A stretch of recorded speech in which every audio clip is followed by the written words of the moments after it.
Hey, it's December 21st. We are putting on the roof today. We found a great roofing company, Ron and Jerry. Jerry is here today. They're gonna be rolling out some fire retardant paper first, and then they're gonna put a tar-like roll on top of that.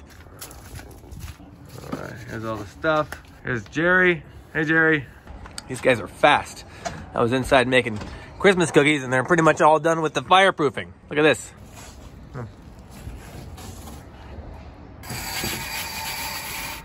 They put this fireproofing paper on first so that the tar, which they are gonna put on top of it, doesn't stick to the wood.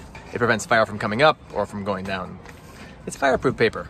These guys worked really fast. That's what's going on top of the paper.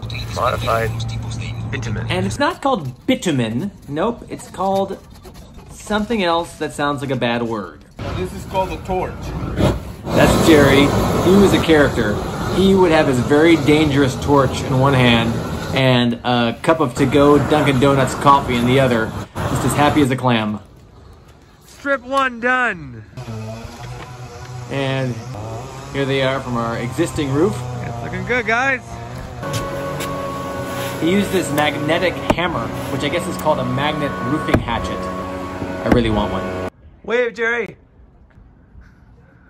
It's about 2 o'clock right now, so it took the guys half a day to do the whole roof. Look at that. This little metal portion right here is called the Z-bar, and that is needed to keep the rain from going underneath the bitumen. Bitumen. Yes, sheets of bitumen.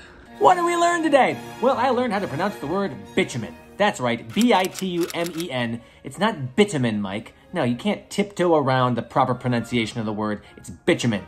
Say it with pride.